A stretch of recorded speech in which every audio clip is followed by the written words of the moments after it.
બોટાદ જિલ્લાના ગઢડા તાલુકાના માંડવધાર ગામે બાબર સમાજના પિતા પુત્ર પર ગામના જ માથાભારે તત્વો દ્વારા તીક્ષ્ણ હથિયારો વડે હુમલો કરવામાં આવ્યો હતો અને આ હુમલામાં બાબર સમાજના પિતા પુત્ર ગંભીર રીતે ઘાયલ થતા બંનેને સારવાર માટે ભાવનગર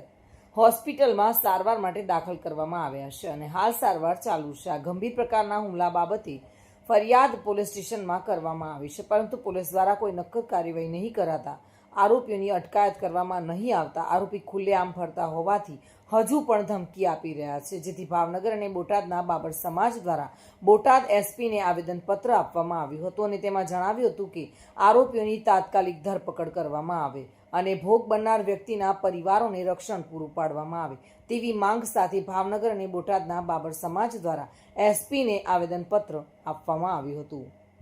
આજે જે આવેદનપત્ર આપ્યું, જે અમારે ગઈ 24 તારીખે જે ઘટના બનેલી પપ્પા અને ભાઈ ઉપર જીવલેણ હુમલો કરેલો, એના માટે અમે આવેદનપત્ર આપવા આવેલા છીએ। અમારી મુખ્ય માંગણી એટલી જ છે કે આજ દિન સુધીમાં હજુ ફરિયાદ કરી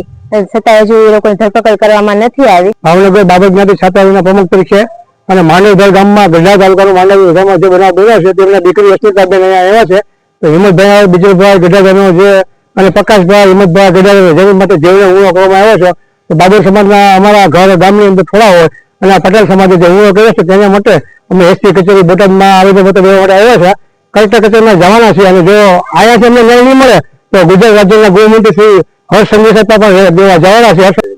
આજે અમે માંડવધારની જે બાબર સમાજના પિતા પુત્રો પર હુમલો કરવામાં આવ્યો તે અંતર્ગત બોટાદ બાબર સમાજ અને ભાવનગર બાબર સમાજના પ્રતિનિધિઓ દ્વારા એસપી સાહેબની કચેરીએ આવેદનપત્ર દેવા માટે આવ્યા છે। જે હુમલો થયો 24 તારીખે, આજે 24 તારીખના આજે 9 દિવસ થઈ ગયા, છતાં પણ આરોપીઓ 9 જેટલા આરોપીઓ છે અને જીવલેણ હુમલો કર્યો છે અને 9 દિવસ થવા છતાં આજ દિન સુધી હજી કોઈ પણ પ્રકારની ધરપકડ થઈ નથી। ઉભાઈ વાઢેર સાથે bureau report, today Gujarati news.